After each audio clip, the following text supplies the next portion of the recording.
Assalamualaikum Ustaz. Waalaikumsalam warahmatullahi wabarakatuh. Bagaimanakah kita mengetahui bahawa pemahaman Ustaz tersebut menyimpang, padahal yang kita tahu dia atau Ustaz tersebut mengkaji Al-Quran dan Sunnah? Ikhwan,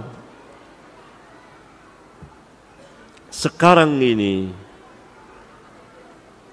jarang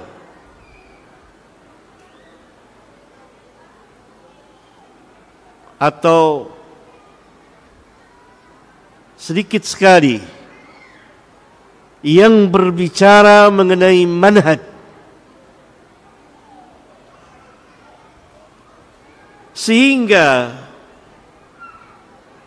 umumnya kaum muslimin tidak mengetahui manhaj yang hak, walaupun secara garis besar. Berbeda dengan kawan-kawan yang ngaji dahulu di sekitar tahun 80-an dan 90-an. Itu setiap hari dicekoki, tahu nggak dicekoki? Dengan manhaj yang hak. Sehingga walaupun dia awam, tetapi secara garis besar dia paham.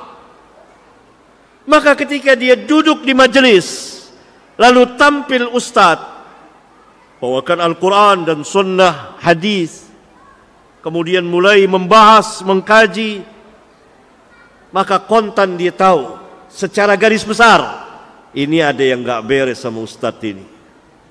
Kemudian dia tanya kepada ahli ilmu. Kalau sekarang tidak, itu saya tidak tahu, karena kurang dicekokin manhaj, kurang belajar manhajiyah, manhajur rasul, manhajus sahabat.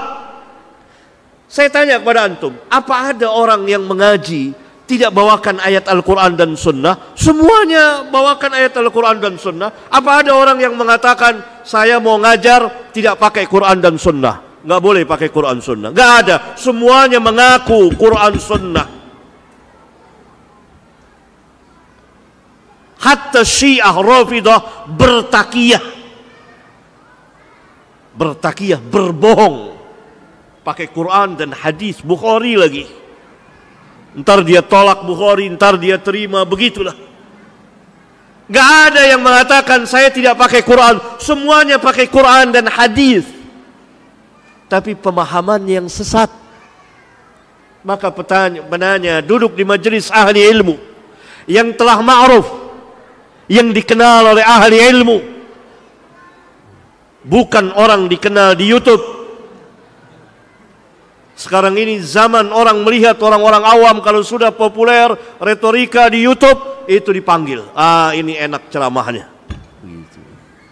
Tapi sesat dan menyesatkan, walaupun atas nama sunnah. Hati-hati. Tanya kepada ahli ilmu, duduk di majelis ahli ilmu, karena orang yang berilmu itu harus ma'ruf, dikenal oleh ahli ilmu. Kalau tidak dikenal, maka dianggap dia, kata ulama, bukan kata saya, dianggap tidak ada, keberadaannya tidak ada. Sama dengan ilmu dunia, seseorang itu dikenal sebagai memiliki satu keahlian oleh orang yang ahli itu juga, bahkan lebih ahli darinya. Begitu.